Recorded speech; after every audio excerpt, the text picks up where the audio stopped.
बिस्मिल्लाहिर्रहमानिर्रहीम। अस्सलाम वालेकुम नाज़रीन, आप यूट्यूब चैनल देख रहे हैं। मैं इमरान खान हूँ। नाज़रीन, इस वीलॉग में इमरान खान साहब की जो सबसे बड़ी ताकत है जिसको तोड़ने की अब कोशिश की जा रही है उस पर मैं बात करूँगा। शुरू में बल्कि उस पर बात करते हुए राणा सनाउल्लाह का एक स्टेटमेंट है। उन्हें लगता है कि हुकूमत अपनी मुद्दत पूरी नहीं करेगी। वो उन्हें क्यों लगता है, ये एक बड़ा सवाल है। और राणा सनाउल्लाह साहब इमरान खान साहब के वजूद को ख़त्म करने के हवाले से जो बयानात दे रहे हैं ये कितने ख़तरनाक हैं। पाकिस्तान तहरीक इंसाफ के अंदर कुछ ऐसी चीज़ें हो रही हैं जो उनको बहुत बुरी तरह डैमेज कर देंगी अगर उन्होंने इमरान खान की बात ना मानी तो। इमरान खान क्या चाहते हैं, तहरीक इंसाफ किस तरफ लेकर जा रही है, ये चीज़ें मैं इस वीलॉग में आपके सामने शेयर करूंगा। लेकिन आप ये देखेंगे इमरान खान साहब के बारे में जितने भी अंदाजे लगाए गए ना वो सारे गलत साबित हुए। और जितने भी लोग अंदाजे लगाने वाले थे वो सारे सहाफ़ी, वो सारे तज्ज़ियाकार जो इमरान खान के बारे में कहते थे कि जब डंडे पड़े और मुश्किल आई तो पाकिस्तान तहरीक इंसाफ का शराज़ा बिखर जाएगा, वो ये कहते थे कि पाकिस्तान तहरीक इंसाफ को, पाकिस्तान तहरीक इंसाफ के कारकुन और उसके जितने भी रहनुमा हैं सारे छोड़ जाएंगे। वो ये अंदाज़े लगा, 1 2 4 ने तो मुझे भी हैरान कर दिया कि उन्होंने भी नहीं छोड़ा। अच्छा, बहुत सारे लोग ये कहते थे कि पाकिस्तान तहरीक इंसाफ का टिकट लेने वाला कोई नहीं होगा। बाद में हमने देखा कि सबसे ज़्यादा टिकट उन्हीं के जमा हुए। फिर लोग कहते थे कि अब क्योंकि बल्ले का निशान नहीं है तो ये पार्टी बिल्कुल फारिग हो गई है, ख़त्म शुद्ध। फिर आपने देखा कि बाकी निशान ढूंढ ढूंढ के लोगों ने ठप्पे मारे। तो जितने अंदाजे इमरान खान के बारे में लगाए गए कि जीतने के बाद इमरान खान के जीतने वाले आज़ाद उम्मीदवार बिक जाएंगे, वो भी बहुत आटे में नमक के बराबर बिके हैं। मैक्सिमम लोग इमरान खान के साथ खड़े हैं, तो हर चीज़ में इमरान खान ने हैरान कर दिया। एक बड़ा अंदाज़ा ये था कि ये आदमी जब गिरफ्तार हो जाएगा तो ये टूट जाएगा, ये मुकाबला नहीं कर पाएगा। ये बार बार सबने कहा, लेकिन अब सबको मानना पड़ा और सारे ये तस्लीम कर रहे हैं, पूरा का पूरा निज़ाम ये तस्लीम कर रहा है कि इमरान खान के बारे में लगाए गए तमाम अंदाजे और तमाम असेसमेंट्स गलत साबित हो गई हैं। ये आदमी वैसा नहीं है जैसा इसके बारे में सोचा गया था। आउट ऑफ सिलेबस है, मैं पहले भी कहता होता हूँ कि इमरान खान के बारे में चीज़ें बहुत मुख्तलिफ हैं। आज जो स्टेटमेंट उनके गर्दिश कर रहे हैं, और वो मैं नहीं बता रहा, वो सहाफ़ी और दानिश्वर बता रहे हैं जो PMLN के बहुत करीब हैं या PDM की जमातों के करीब हैं। वो अपने मुंह से ये कह रहे हैं कि इमरान खान ने कहा कि मेरी लाश भी यहाँ से बाहर जाती है जेल से, खुदा ना खास्ता तो जाए, मैं किसी डील का हिस्सा नहीं बनूंगा और कंप्रोमाइज़ मैं नहीं करूंगा। मैं नवाज शरीफ बनकर इस जेल से बाहर नहीं जाना चाहता। हाँ, नवाज शरीफ का ये रिकॉर्ड है कि जब भी वो कभी जेल में जाते हैं फ़ौरन डील कर लेते हैं, जब भी कभी वो मुश्किल में आते हैं तो फौरी तौर पर वो डील कर लेते हैं। तो इमरान खान ने कहा मैं नवाज शरीफ नहीं बनूंगा, वो एक ही है नवाज शरीफ, वो डील कर लेते हैं, मैं नहीं करूंगा। अब इमरान खान के बारे में सारे अंदाजे गलत साबित हो गए। उसकी कुछ वजूहात हैं, कुछ वजूहात तो आप इमरान खान की शख्सियत के अंदर ढूंढ सकते हैं, उस पर फिर किसी वक्त बात कर लेंगे। लेकिन एक चीज़ ऐसी है, एक फैक्टर ऐसा है जिसने इमरान खान को बहुत ताकत दी है। इमरान खान साहब की जब हुकूमत ख़त्म हुई ना, तो इमरान खान साहब को इस बात का आइडिया हो गया था कि पाकिस्तान के मीडिया के ज़रिए से वो आगे आए थे और मीडिया के अंदर उनकी जो स्पेस हुआ करती थी वो उनसे ले ली जाएगी या उनसे छिन जाएगी। यानी इमरान खान साहब जब हुकूमत में रहे तो उन्होंने मीडिया के लिए कुछ ऐसा नहीं किया जिससे मीडिया को खुश रखा जा सकता है। नॉर्मली हुकूमतें ये करती हैं, इश्तिहारात देती हैं, बहुत ज़्यादा सहाफ़ियों को बैरून मुल्क टूर लगवाती हैं, सहाफ़ियों को इधर ले जाइए उधर भेज दिया, उनको नवाजते रहे, उनको ये करते रहे। इमरान खान ने ऐसी कोई चीज़ नहीं की।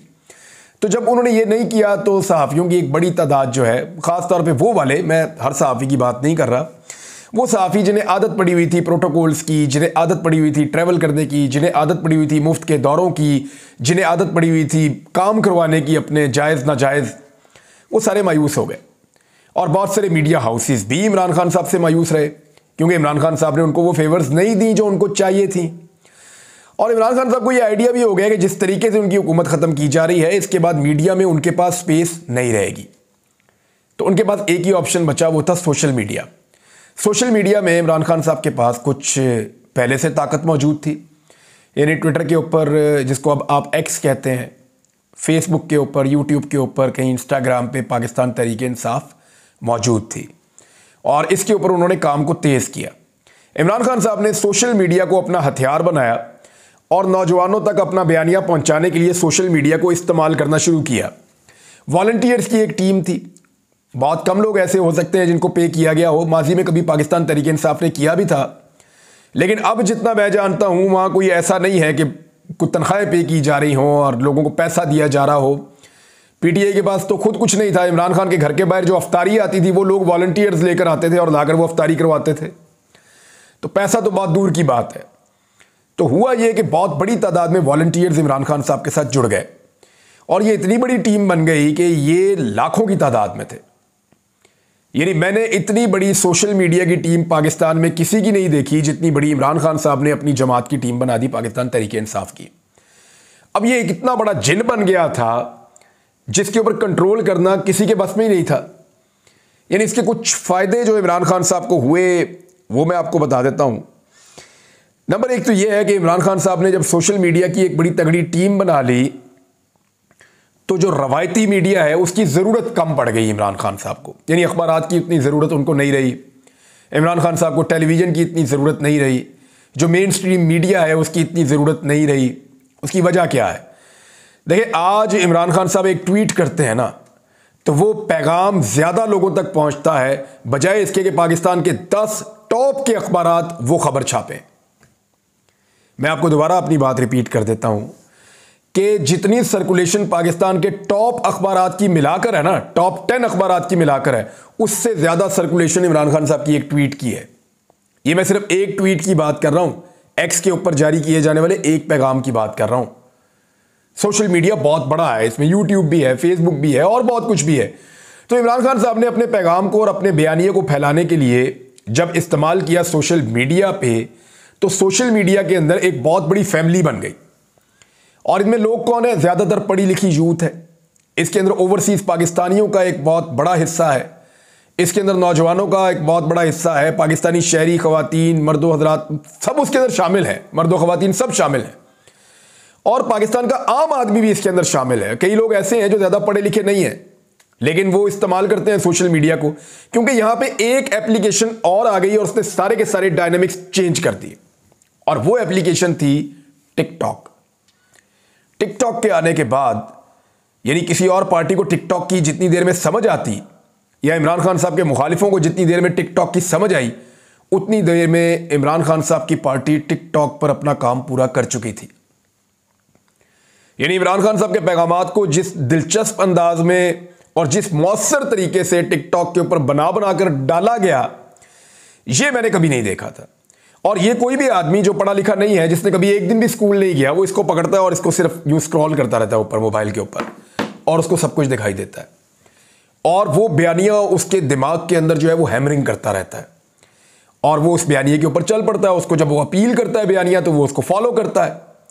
इमरान खान साहब की जो ताकत थी वो पब्लिक के अंदर थी, लेकिन आप गौर करें ना वो जलसा कर सकते थे, ना वो जुलूस कर सकते थे, ना वो पब्लिक के साथ डायरेक्टली इंटरेक्शन कर सकते थे। कुछ भी उनके पास अवेलेबल नहीं था, हर जगह दफा 144 लग जाती थी।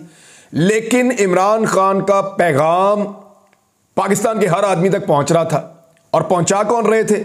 सोशल मीडिया के ऊपर मौजूद इमरान खान साहब की एक जो बहुत बड़ी टीम है, लाखों लोग हैं, वो लोग पैगाम पहुंचा रहे थे और वो पैगाम डायरेक्टली लोगों के घरों तक जा रहा था, उनके हाथों तक जा रहा था, उनके मोबाइल फोन में उनके दिमागों तक पहुंच रहा था। तो इसको एक हथियार के तौर पे इस्तेमाल किया इमरान खान साहब ने। बल्कि हुआ ये वक्त के साथ साथ कि जहां ये फैसले हुए कि इमरान खान साहब के ऊपर पाबंदी लग जानी चाहिए पाकिस्तान के मीडिया पे, मुझे ऐसा लगा कि ये फैसले गलत हो गए, असेसमेंट गलत हो गई। अगर इमरान खान साहब के ऊपर मीडिया पर पाबंदियां ना लगती तो शायद सोशल मीडिया इतना इफेक्टिव कभी ना होता जितना उन पाबंदियों के बाद हो गया। नौजवानों ने उसको एक रिएक्शन के तौर पे लिया, उन्होंने इसके ऊपर एक रिएक्टिव अप्रोच अपनाई कि नहीं, हम सोशल मीडिया पे ज्यादा हैमरिंग करेंगे। मैंने देखा 24-24 घंटे सोशल मीडिया के ऊपर स्पेसेस चल रही हैं, लाइव कन्वर्सेशंस चल रही हैं, नौजवान पूरी दुनिया में बैठकर कर रहे हैं। ऐसा पाकिस्तान में कभी नहीं हुआ था। और वो नौजवान जिनको कभी सियासत के अंदर दिलचस्पी नहीं थी, वो खवातीन, वो लोग, उन सबको एंगेज कर लिया एक मोबाइल फोन के जरिए से इमरान खान साहब ने। तो सोशल मीडिया की सबसे बड़ी और सबसे तगड़ी टीम इमरान खान साहब ने बना दी। अब हुकूमत के बाद इस वक्त जो हुकूमत बनी है, चाहे वो फॉर्म 47 पे बनी है, जो कुछ भी 8 फरवरी को हुआ वो सोशल मीडिया की वजह से हुआ। मैं कोई इसमें कहने में मुज़ायका नहीं है। यानी अगर लोग निकले तो सोशल मीडिया की वजह से निकले, लोगों ने आकर वोट डाला तो सोशल मीडिया की वजह से डाला, बेशतर लोगों को जब उनके कैंडिडेट का पता चला तो सोशल मीडिया की वजह से चला, बेशतर लोगों ने जब अपने कैंडिडेट का निशान पता किया तो सोशल मीडिया की वजह से किया। लोग मोटिवेशन जहां से लोगों ने ली वो सोशल मीडिया से ली। सोशल मीडिया में पाकिस्तान तहरीक इंसाफ के लोगों ने आर्टिफिशियल इंटेलिजेंस के जरिए से इमरान खान साहब की आवाज़ में, वो जेल के अंदर हैं, एक पैगाम जारी किया, उस पैगाम को पाकिस्तानियों तक पहुंचाया, उस पैगाम से भी लोगों ने असर लिया। तो सोशल मीडिया का एक ऐसा फिनोमिना है जिसको आप नज़रअंदाज नहीं कर सकते। ये इमरान खान साहब का सबसे मजबूत और मुअस्सिर हथियार है, ये मानना पड़ेगा। अब मौजूदा हुकूमत का जो सबसे ज़्यादा फोकस है वो ये है कि कुछ भी करके पाकिस्तान तहरीक इंसाफ की जो क़यादत है उससे ये हथियार वापस ले लिया जाए, या सोशल मीडिया पे तहरीक इंसाफ को कमज़ोर किया जाए। देखिए, अरबों रुपया खर्च किया पॉलिटिकल पार्टीज़ ने और इमरान खान साहब के मुखालिफिन ने कि किसी तरह वो भी सोशल मीडिया पे अपनी एक बहुत बड़ी ताकत जमा कर लें। बहुत बड़े बड़े दफ्तर बनाए गए, दफ्तरों के अंदर बहुत सारे लैपटॉप, सिस्टम, मोबाइल फ़ोन, नौजवानों को हर चीज़ प्रोवाइड की गई, अच्छी खासी तनख्वाहें दी गई, बंदे एडमिनिस्ट्रेटर भर्ती किए गए, हर एडमिनिस्ट्रेटर के नीचे 10-10, 20-20 बंदे रखे गए। मेरे जानने वाले कई लोग हैं वहाँ नौकरियाँ कर रहे हैं, लेकिन वो लोग भी आप हैरान होंगे कि नौकरी उधर कर रहे हैं और बाद में छुट्टी के बाद आकर वो पाकिस्तान तहरीक इंसाफ के वॉलंटियर बने हुए हैं। ये था जनाब वो फ़र्क जो इमरान खान साहब ने डाल दिया था।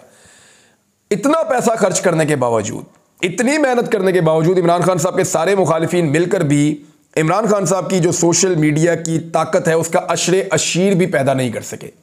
उस वक्त जब मेन स्ट्रीम मीडिया में इमरान खान साहब के लिए आवाज़ उठाने वाले या उनकी बात को लोगों तक पहुंचाने वाले 5-7 लोग बचे थे, बाद में वो आवाज़ें भी बंद करवा दी गई।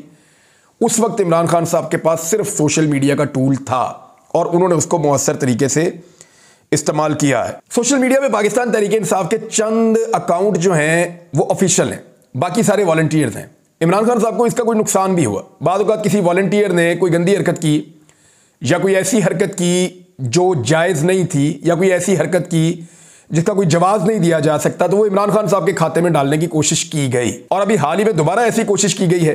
फिर कुछ ऐसे अकाउंटों को तैयार किया गया जिनके बारे में ये दावा किया गया कि ये पाकिस्तान तहरीक इंसाफ के अकाउंट है, हालांकि वो पाकिस्तान तहरीक इंसाफ के अकाउंट्स नहीं थे जब उन पर तहकीकात हुई। तो यानी दर्जनों अकाउंट बना दिए गए जिनको पाकिस्तान तहरीक इंसाफ की तरफ से वो ट्वीट्स करते रहे और फिर एक सर्टेन टाइम पीरियड के बाद उन अकाउंट्स ने कुछ ऐसी हरकतें की जिसकी बुनियाद के ऊपर पाकिस्तान तहरीक इंसाफ को डीफेम करने या उसको दीवार से लगाने का मौका फराहम हुआ।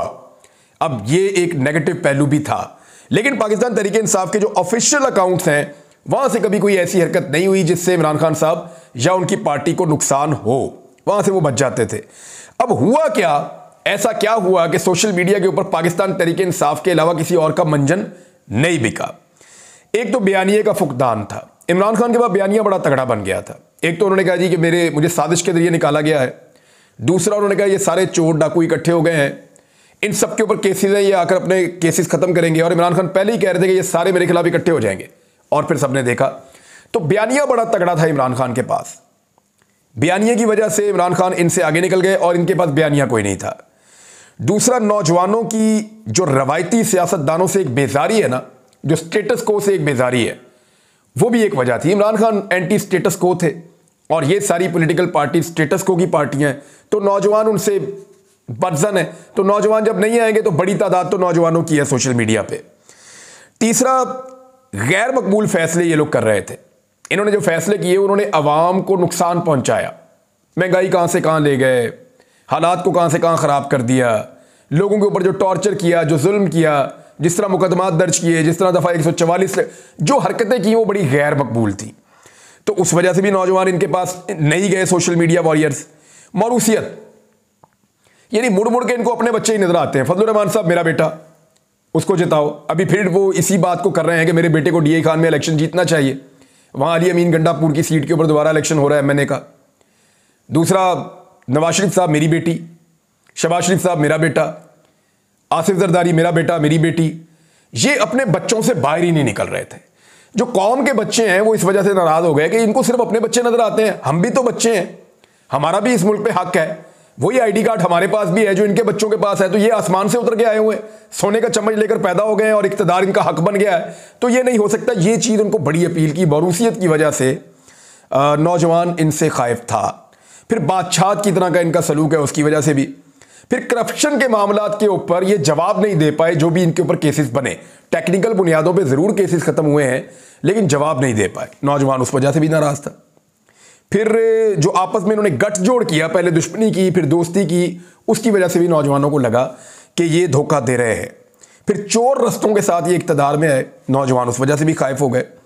तो इमरान खान साहब जो हैं, उनके पास जो बेहतरीन हथियार है वो सोशल मीडिया है। और आजकल मैं देख रहा हूं कि सोशल मीडिया पे पाकिस्तान तहरीक इंसाफ के लोगों को एक दूसरे के साथ एंगेज करवाने की एक कोशिश की जा रही है, जिसमें कुछ हद तक कभी कभी कामयाबी भी हासिल होती है। अब देखिए, एक चीज़ और याद रखिएगा कि इमरान खान का जो सोशल मीडिया फॉलोअर है ना, ये अंधी तकलीद नहीं करता इमरान खान की भी। मैंने ये गौर किया है, मैंने सोशल मीडिया की इन लहरों में बड़े बड़े टाइटैनिक डूबते हुए देखे हैं इस मुल्क में। मकबूलियत के बड़े बड़े बहरी जहाज मैंने डूबते हुए देखे हैं। एक क्रिकेटर का भी हालिया मिसाल आपके सामने, और बहुत सारी मिसालें हैं। ये नौजवान बड़े लीथल हैं। इमरान खान साहब की जानिब से भी जब कोई ऐसा फैसला या कोई ऐसी चीज आती थी तो इमरान खान के ऊपर भी ये तनकीद करते थे नौजवान। इन्होंने कभी आंखें बंद करके नहीं, उस्मान बुज़दार का मामला हो जाए, महमूद खान का मामला हो जाए, या परवेज इलाही साहब को जब बनाया था वो मामला हो जाए, या जब शाह महमूद कुरैशी साहब ने अपनी बेटी को टिकट दे दिया था वो मामला हो जाए, तो ये जो सोशल मीडिया वाले हैं बड़े लीथल हैं। ये इमरान खान साहब के फैसलों के ऊपर भी तनकीद करते थे, और इमरान खान साहब को वो फैसले करने पड़ते थे जो नौजवानों की उमंगों के मुताबिक हों।